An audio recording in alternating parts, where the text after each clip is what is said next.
হাজার বছর পেরিয়ে গেছে, কিন্তু প্রশ্ন এখনো জীবন্ত, ভগবান হনুমান কি এখনো বেঁচে আছেন? যদি তিনি জীবিত থাকেন, তবে তিনি কোথায়? ভারতীয় পুরাণে বলা হয়েছে, হনুমান চিরঞ্জীবী, অর্থাৎ তিনি কখনো মৃত্যুবরণ করবেন না। তাহলে সত্যটা কি?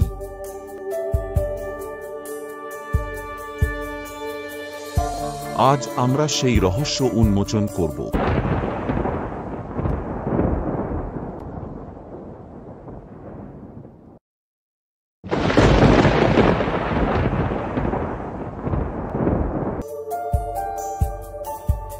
রামায়ণ অনুযায়ী রামচন্দ্র স্বয়ং হনুমানকে আশীর্বাদ দিয়েছিলেন, যতদিন এই পৃথিবীতে রামের নাম থাকবে, ততদিন তুমি এখানে থাকবে।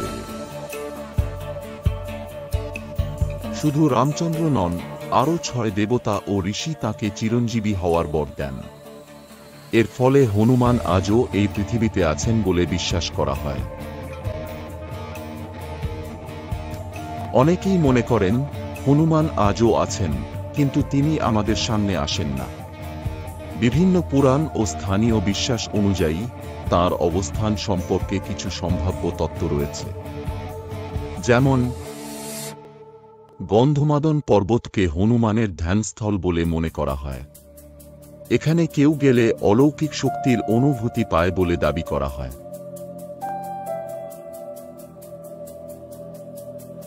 অনেক সাধু দাবি করেন হিমালয়ের নির্জন গুহাগুলোর একটিতে হনুমান ধ্যান করছেন এবং প্রকৃত ভক্তদের আশীর্বাদ দেন।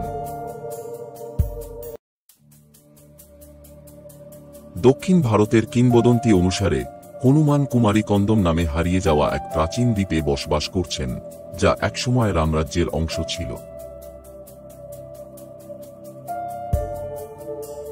আরেকটি বিশ্বাস হল হনুমান আজও সাধারণ মানুষের রূপে ঘুরে বেড়ান, কিন্তু তাঁকে চেনা যায় না।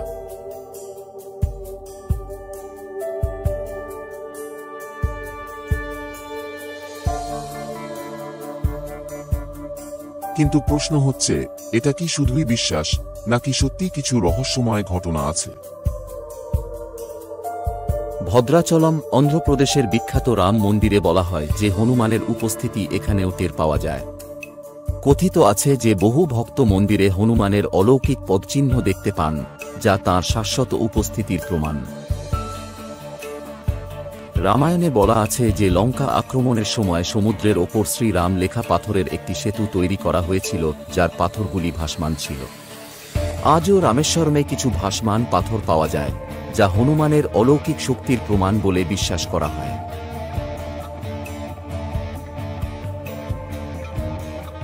কিছু সাধু দাবি করেন তারা হনুমানের দর্শন পেয়েছেন এবং তিনি ভবিষ্যতের সংকেত দিয়েছেন। তবে এ নিয়ে বিতর্ক রয়েছে। ভগবান হনুমানকে আদৌ পাওয়া সম্ভব? পুরাণে বলা হয়, যারা হনুমানের দর্শন পেতে চান তাদের কঠোর ব্রত পালন করতে হয়। ওম হাম হনুমতে নমঃ এই মন্ত্র জপ করলে হনুমানের আশীর্বাদ পাওয়া যায় বলে বিশ্বাস করা হয়। সত্য, বিশ্বাস নাকি রহস্য? হনুমান কি আসলেই এখনো জীবিত? তিনি কি গোপন কোনো স্থানে ধ্যান করছেন, নাকি মানুষের মাঝেই বিচরণ করছেন? এটি বিশ্বাসের বিষয়, কিন্তু এ কথা সত্যি যে হনুমান শুধুই এক পৌরাণিক চরিত্র নন, তিনি শক্তি, নিষ্ঠা ও ভক্তির প্রতীক। আপনার কি মনে হয়, হনুমান কি সত্যিই এখনো জীবিত? নিচের কমেন্টে জানান। যদি ভিডিও ভালো লেগে থাকে তাহলে লাইক দিন, শেয়ার করুন এবং চ্যানেল সাবস্ক্রাইব করতে ভুলবেন না।